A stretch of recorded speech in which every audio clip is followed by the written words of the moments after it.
ओडिशा सरकार ने पुरी में बिजली क्यों काट दी, जिससे पूरा शहर पूरी तरह अंधकार में डूब गया? क्यों सभी सीसीटीवी कैमरे हटा दिए गए? जगन्नाथ मंदिर के अंदर कुछ ऐसा पवित्र इतना गुप्त हो रहा है कि इसे देखने से आपकी जान भी जा सकती है। कौन सा प्राचीन विधि इतना शक्तिशाली है कि इसे सभी की नजरों से छिपाना जरूरी है? भगवान जगन्नाथ की सबसे रहस्यमय परंपरा के पीछे के रहस्य को जानने के लिए हमारे साथ बने रहें। कल्पना कीजिए कि आप अपने हाथों में भगवान के दिव्य सार पकड़े हुए हैं और उसे एक नई मूर्ति में स्थानांतरित कर रहे हैं। यह कोई काल्पनिक कहानी नहीं है, बल्कि एक दिव्य परंपरा है जो हर 19 साल में पुरी में होती है। यह वस्तु इतनी रहस्यमयी है कि इसे लोगों से छिपा कर रखा जाता है और केवल कुछ पुजारी ही इसकी असली प्रकृति जानते हैं। इस विधि को संपन्न कराने वाले पुजारियों में से एक ने एक निजी साक्षात्कार में अपना अनुभव साझा किया। उन्होंने कहा, जब मैं पुरानी मूर्ति से ब्रह्म पदार्थ को नई मूर्ति में स्थानांतरित कर रहा था तो मुझे ऐसा लगा जैसे मैं अपने हाथों में कोई जीवित वस्तु, जैसे कोई छोटा चलता फिरता प्राणी पकड़ रहा हूँ। हालांकि मेरी आंखों पर पट्टी बंधी थी, फिर भी यह अनुभूति अविश्वसनीय रूप से स्पष्ट थी, मानो मैं किसी जीवित खरगोश को पकड़ रहा हूँ। लोगों में यह जानने की गहरी जिज्ञासा है कि यह ब्रह्म पदार्थ या घट वास्तव में क्या है। विभिन्न धार्मिक संप्रदायों में इसकी प्रकृति के बारे में अलग अलग धारणाएं हैं। बहुत से लोग मानते हैं कि ब्रह्म पदार्थ भगवान कृष्ण जी का पार्थिव अवशेष है। यह मान्यता आदि कवि सरला दास द्वारा लिखित उड़िया महाभारत के एक प्रसंग पर आधारित है। इस मान्यता के अनुसार भगवान कृष्ण के दाह संस्कार के दौरान उनका पूरा शरीर राख में बदल गया था, सिवाय उनके हृदय के, जो जीवित और दिव्य था। और श्री कृष्ण का यह हृदय पुरी के तट पर बह गया, जहां यह दारू की मूर्तियों के लिए ब्रह्म पदार्थ बन गया। कुछ अन्य लोगों का दावा है कि ब्रह्म पदार्थ गौतम बुद्ध का दांत हो सकता है। श्रीलंकाई किंवदंतियों के अनुसार जब भगवान बुद्ध की मृत्यु हुई तो उनके अंतिम संस्कार भारत के कुशीनारा में चंदन की लकड़ी की चिता में किया गया था। उनके एक दांत को अरहत खेमा ने अंतिम संस्कार की चिता से पाया था और उन्होंने इसे राजा ब्रह्मदत्त को पूजा के लिए दे दिया। यह ब्रह्मदत्त के देश में एक शाही संपत्ति बन गई और इसे दंतपुरी शहर में रखा गया, जो वर्तमान में उड़ीसा के पुरी शहर है। समय के साथ एक धारणा बन गई कि जिसके पास पवित्र दांत अवशेष है, उसे उस भूमि पर शासन करने का दैवीय अधिकार है।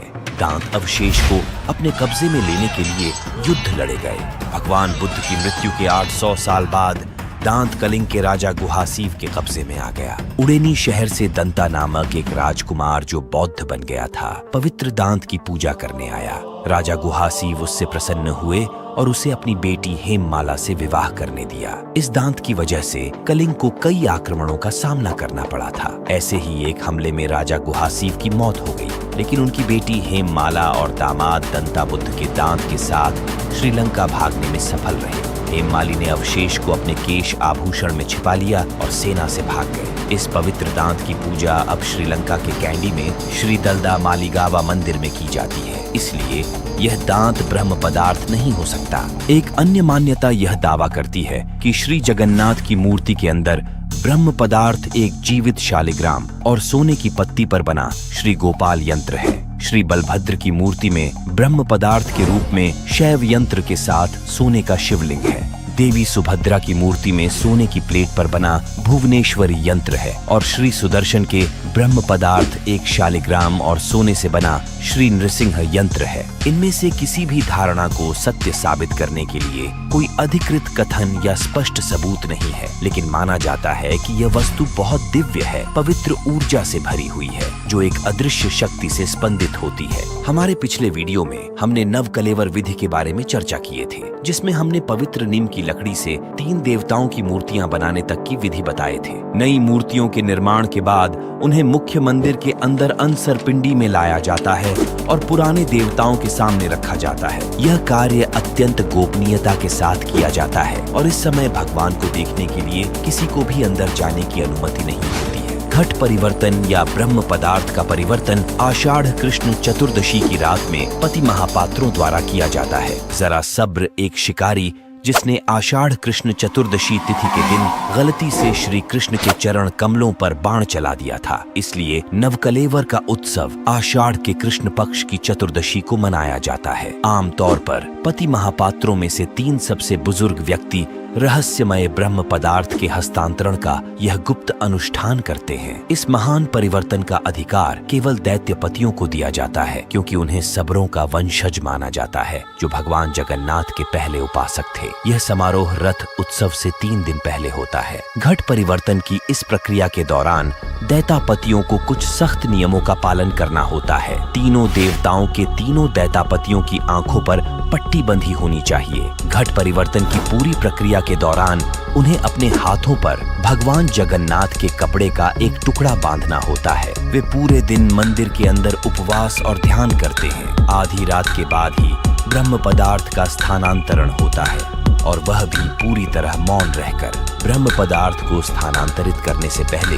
पुराने देवताओं को एक विशेष प्रसाद चढ़ाई जाती है, जिसे सर्वंग पंक्ति भोग कहा जाता है, जो पुराने देवताओं को अंतिम भेंट होती है। उसके बाद ही पुराने देवताओं से ब्रह्म पदार्थ को नए देवताओं में स्थानांतरित किया जाता है। एक बार जब ब्रह्म पदार्थ किसी देवता से निकाल दिया जाता है, तो उस देवता को मृत माना जाता है। फिर मृत देवता की मूर्ति को उस रथ पर लाद दिया जाता है, जिस पर संबंधित नए देवता को कोयली बैकुंठ में लाया गया था। फिर जगन्नाथ, बलभद्र, सुभद्रा और सुदर्शन की पुरानी मूर्तियों को कोयली बैकुंठ के भीतर एक गड्ढे में दफना दिया जाता है। इस क्रिया को पाताली कहा जाता है। प्रत्येक नवकलेवर में मूर्तियों को एक ही विशेष स्थान पर दफनाया जाता है, लेकिन दिलचस्प बात यह है कि पिछली दफन की गई मूर्तियों के अवशेष कभी भी गड्ढे में नहीं मिलते हैं। ऐसा लगता है जैसे वहां कभी कुछ भी नहीं दफनाया गया था।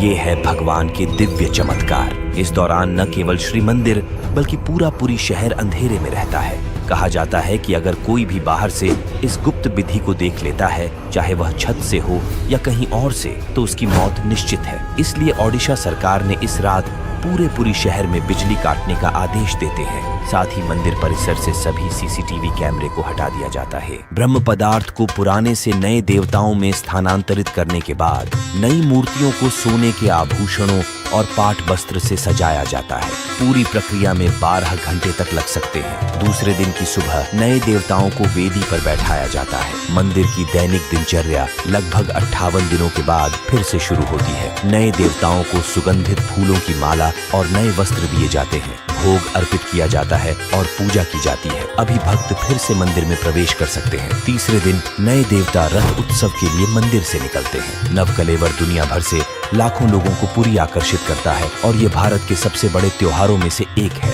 जैसे ही पवित्र अनुष्ठान समाप्त होता है और नए देवता अपना स्थान ग्रहण करते हैं, हमें एक बार फिर भगवान जगन्नाथ से जुड़े गहरे रहस्यों और कालातीत परंपराओं की याद आती है। अगर आपको यह वीडियो पसंद आया और आपने भगवान जगन्नाथ की दिव्य उपस्थिति को महसूस किया, तो कृपया हमारे चैनल को लाइक, शेयर और सब्सक्राइब करना न भूलें।